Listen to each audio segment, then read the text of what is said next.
I'm going to introduce the current team. It's not just myself. This is almost like a who's who of people who've really contributed to Eve in a lot of ways. There's obviously myself, Prime, Affinity, Arrow, Optimal, Soundwave, and Red Dawn are the current team. And then the previous team members are Veritas, Toby Franz, Aphoria, Tom B, Karkur, Zulu, and Magpar. I just wanted to point out everybody's names because there's an awful lot of work that's gone into a lot of the stuff that I'm showing you, so they deserve credit. So, what am I talking about? This is just like a roundup. It's going to take maybe 30-40 minutes to get through the entire thing, and then I'm going to take a load of questions. I'm just really going to introduce the basics, like what a prototype is, why on earth you want to make one, why on earth do you care about that, what does that get you. I'm going to show you what we've been doing, and I'm going to go through a bit about our feature that we're going to release in Odyssey. So let's get started. So, what is a prototype? What are you making? You're making an approximation of the experience, and that lets you simulate what it's going to be like to use the feature when it's finally done.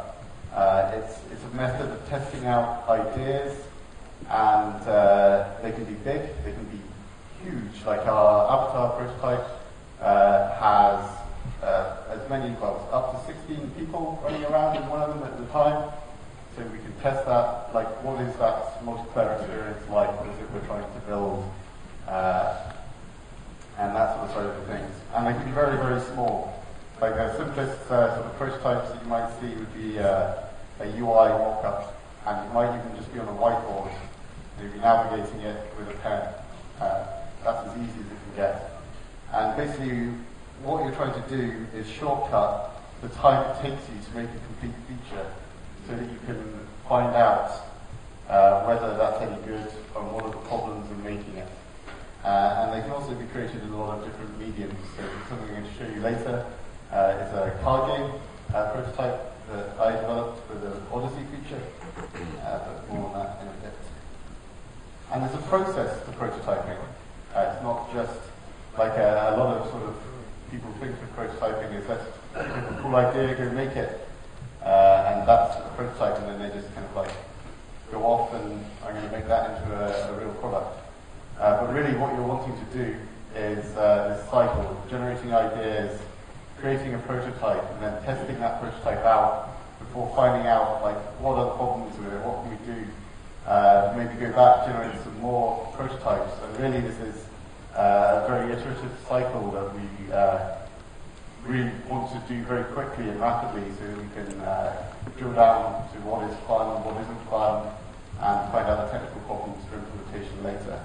And if you're observant, this is also very much like how you would have science explained to you in high school.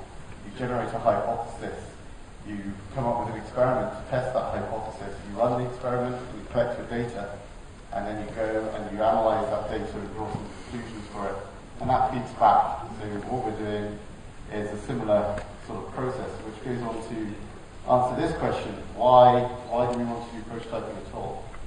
And there's kind of obvious science work is a really good way of understanding and finding out about things. I'm not claiming that what we're doing is scientific. That's an important point. We're talking about empirical inference, which is linking things together using evidence. And it's our way of gaining any knowledge about reality, because the only access we have to reality is through our own experience. And that exists on a continuum,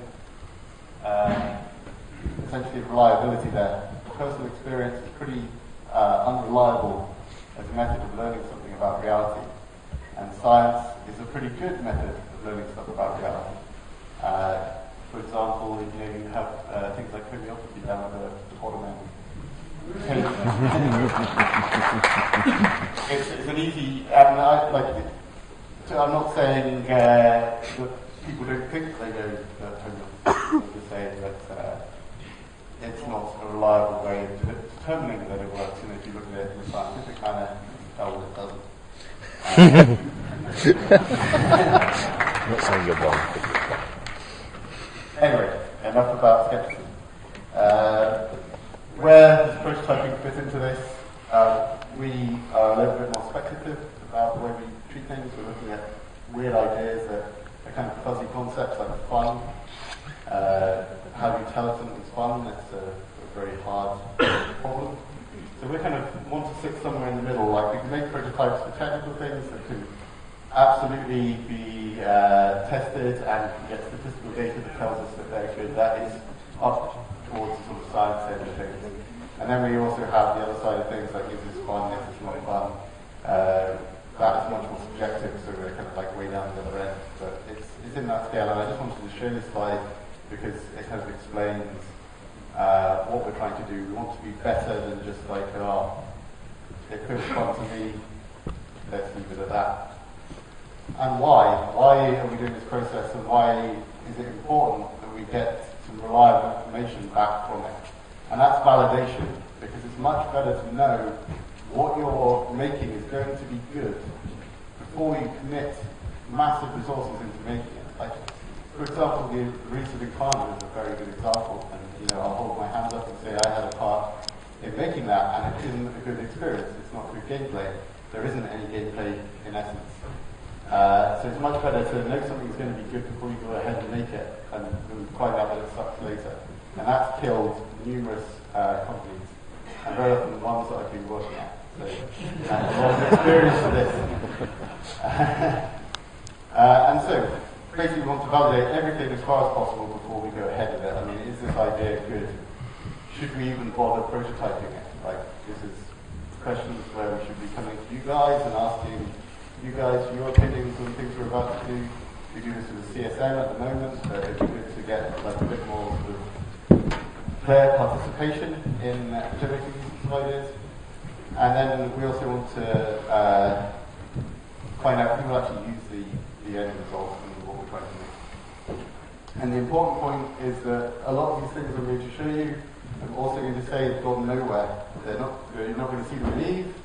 There's no plans to make them and things like that. And that's because they've in some way failed. They might be great gameplay concepts, but the resources required to make them are too much. Or they might be terrible gameplay and the whole thing sucks. But to continue, we've just got a few sort of methods for how we go about validating things. User testing is sitting people down in front of the prototype and having them use it, and you watch them. We can do this informally, and we do it informally within CCP at the moment. We can also do it much more sort of formally by getting in your clients and customers and you guys as players to sit down and